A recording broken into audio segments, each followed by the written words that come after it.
बोली आई मात की जय। काफ़ी बुज़ुर्गों को याद भी होगा जब वो छोटे बच्चे थे और कभी बुखार आ जाता या कभी जीव दुरा होता तो दवाई तो थी नहीं।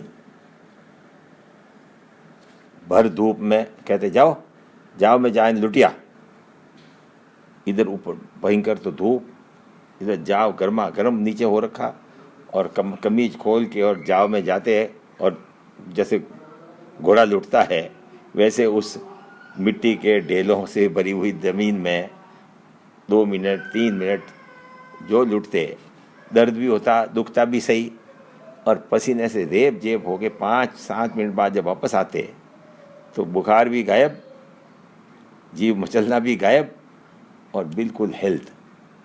क्या क्या हुआ आज के ज़माने के हिसाब से? एक तो एक्यूप्रेशर हुआ, पूरे पीठ पर जगह जगह पर वो आप डगले चुभे और वो जहाँ कहीं रोग था उसने वो निकाल के बाहर फेंक दिया।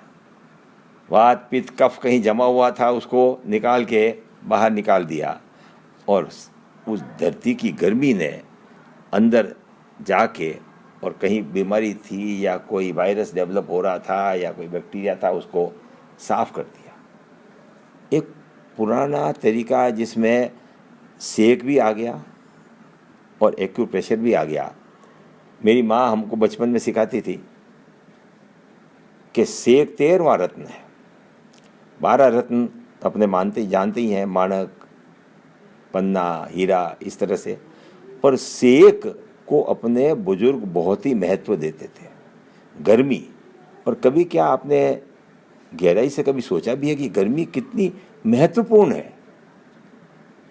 वही पानी उसको आप गर्मी निकाल दे और ठंडा कर रहे हो, बर्फ बन गया। जो हथौड़े से टूटे नहीं टूटे, जो पानी को हिलाने में आपको कोई तकलीफ ही नहीं होती थी, जैसे ही उसमें से गर्मी निकली और वो बर्फ बन गया, पत्थर जैसा। फिर गर्म किया, फिर पानी बन गया। चीज़ वो की वही है, सिर्फ गर्मी निकल रही है या जुड़ रही है। थोड़ा और गर्म किया, उबलने लगा, वो भाप बन गया, आकाश में उड़ गया। वही पानी, कोई उसमें फ़र्क नहीं पड़ा। वही फिर ठंडा हुआ बारिश के रूप में, फिर आपके ज़मीन पे आ गया। तो सेक और ताप, अपने बॉडी का टेम्परेचर अब तो ये सेंटीग्रेड में आ गया, बाकी 98.4 या 98 98.4 टेम्परेचर होना चाहिए। 99 हुआ और सारा शरीर का बैलेंस बिगड़ गया। 100 101 तो फिर भारी हो गया, और अगर नीचे 97 चला गया, 96 चला गया तो जीवन लीला समाप्ति पर पहुंच जाती है। ये ताप और सेक कितना इम्पोर्टेंट है, इसका कभी किसी ने अंदाज़ा लगाया ही नहीं। मैंने इसका काफ़ी कुछ किया है। घुटने दुख रहे हों तो उस पर आप गर्म पट्टा लेके रात को बांध के सो जाओ। मैं अपना ही है, मैंने जब पहली बार बताया भी था, मैं ये जब बोर्ड बड़ी प्रतिष्ठा में घुटने पे चोट आई, उसके बाद ये उनके दिए हुए पैड पहन के और नीचे पजामा पहन के और सुबह 4 किलोमीटर 1 घंटे घूम कर जब वापस पैड खोलता हूँ तो पूरा तो पजामा पसीने से भीगा होता है। पूरे पे हाथ लगाओ तो उसका जो घुटनों का जो टेम्परेचर होता है वो 100 101 के आसपास होता है।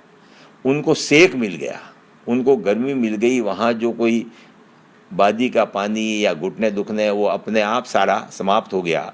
सो अगर आप अपने घुटने को रात में भी, घुटने को चाहे कोई गर्म पट्टी है, कोई भी अपना पुराना ओढ़ना है माता बहनों का, उसको लेके बांध लो तो रात को जो घुटना है उसको सेक मिलता रहेगा और काफ़ी कुछ आपको फ़ायदा मिल जाएगा। पुराने ज़माने में रबड़ की थैली रखते थे जिसमें गर्म पानी करके जहाँ कहीं दुखता उसको सेक कर देते।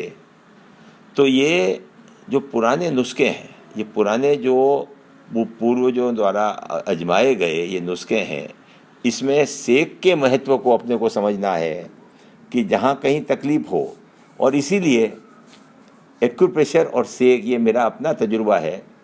कम से कम अगर आप आराम से 108 बार ताली बजा लो, ताली इस तरह बजाओ जिस तरह एक बात हथेली से हथेली, उंगलियों से उंगलियां, एक बार हाथ सीधा, हाथ उल्टा, उल्टे हाथ से वो एक, और फिर 108 बजाने के बाद हाथ की हथेलियों को गर्म करके और मुंह के मालिश कर दो गरम गरम हाथों से। पूरे मुंह में तेजी आ जाएगी, पूरे वो चमड़ी में जो है आपके मुंह की चमड़ी में एक तरह से ग्लो चमकने लगेगी। और फिर वापस हाथ को रगड़ के गर्मा गर्म हाथों को थोड़ी देर बंद करके रखो, ताकि वह अंदर पैदा की हुई गर्मी आपके शरीर के अंदर आ जाए।